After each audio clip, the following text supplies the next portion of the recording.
everyone, welcome back to Adventures, Trails, and Tales. Today we have a 2-for-1 special video.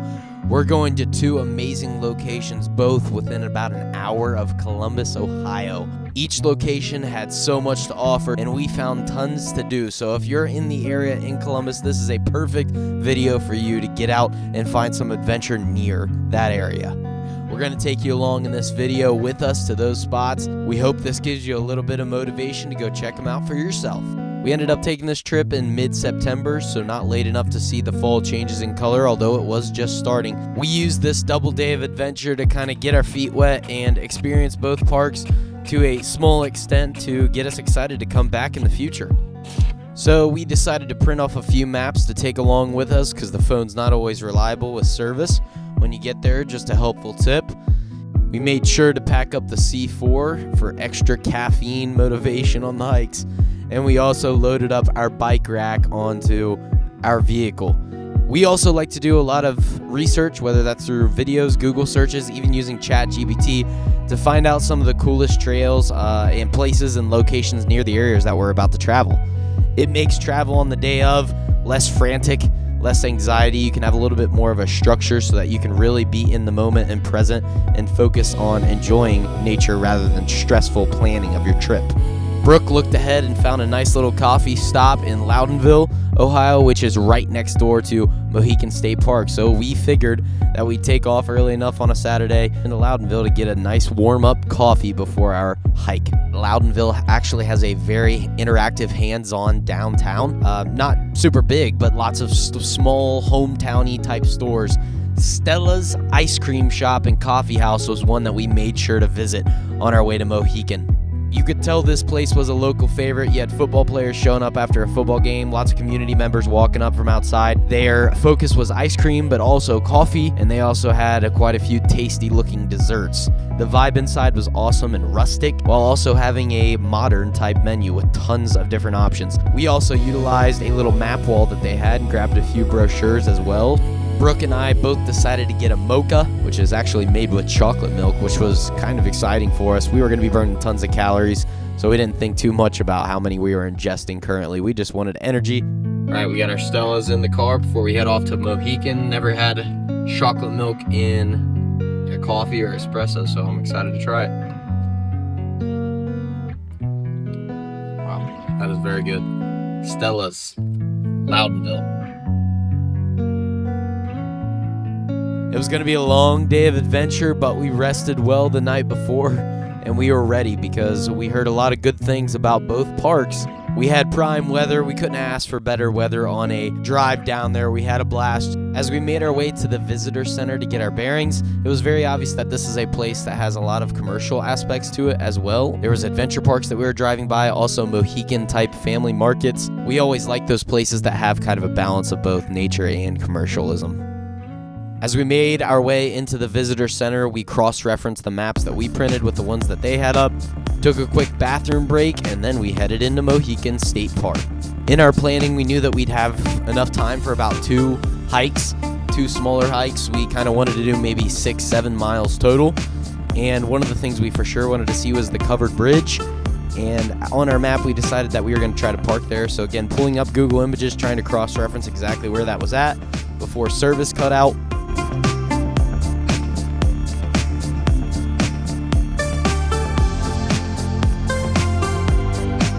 This was going to be kind of our base camp to take off for our 2 hikes that day, and we are glad that we did that. We actually pulled up and parked right next to the covered bridge. Luckily, there was a spot open. Not sure if it was busy time or not, but we were able to find a spot there, so that's a plus.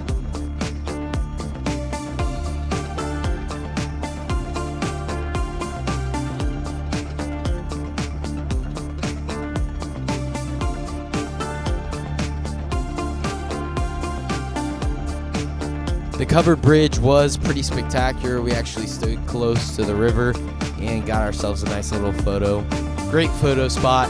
After snapping that photo, we headed off, found the nearest sign, and made sure we were on the right track to start our hike. But first, if you would do us a favor, please subscribe to our YouTube channel. At least like this video, leave a comment. It gives us motivation to continue adventuring and posting this information to you guys. We hope it helps somebody having a positive mind, getting your mind clear with nature. Nothing's better than that. Time to get back to the adventure. We're going to cut off the talking now and just let you have a cinematic experience of Mohican State Park here in Ohio.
We had just one regret about making the covered bridge our base parking, is that we had to walk pretty far to get past the campground to actually access the Hemlock Ridge. We highly recommend parking towards the North Rim Trail entrance and then making your way through that whole trail onto the Hemlock Ridge Trail for a better experience, not having to walk on, pavement past the campground.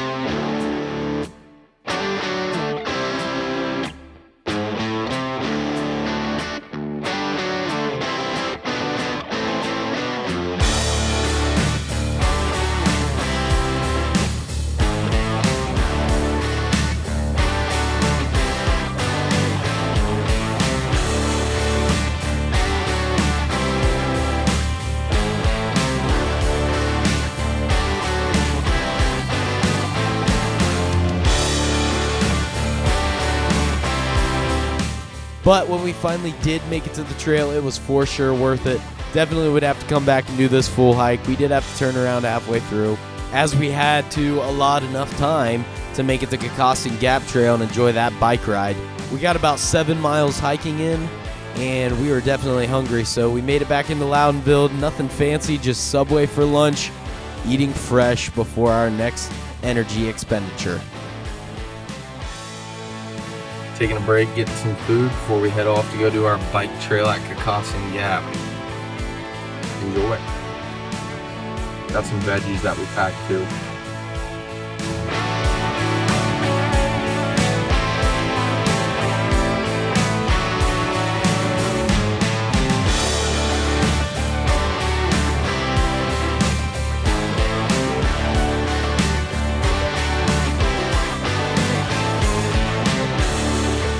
So from there, we headed straight south towards the Kokosing Gap Trail. We were full of fuel and ready to go.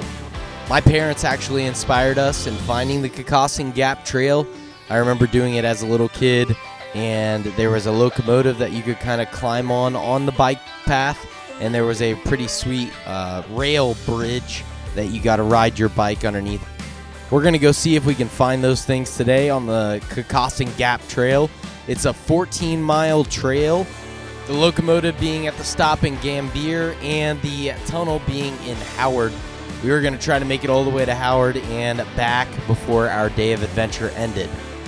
Instead of coffee, this time we had C4 because we were going to be putting in a leg workout and we were ready to roll. So we're going to take you along. Again, we're going to cut the talking off and just let you have a cinematic experience of the Kokosing Gap Trail.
As you can see, just as we were getting close to Howard, my phone, my second phone for filming, fell off my bicycle mount.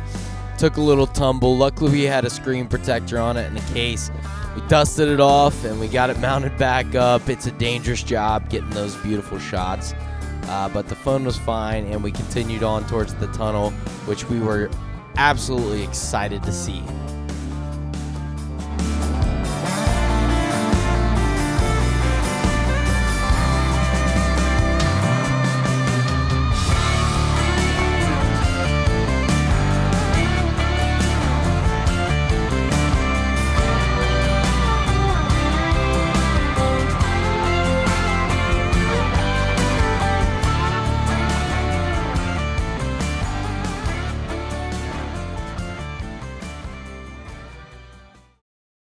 So after making it to see both the locomotive and the tunnel in Howard, we had gone about 9 miles to get there, so we headed back another 9 miles. We finished the bike trail with about 18 miles total of biking. And boy, what an adventure did we have today. Small locations, but lots of adventure packed inside. There's hidden gems all over, as we always say. Thanks for watching. This has been Adventures, Trails, and Tales. We hope you have a good day.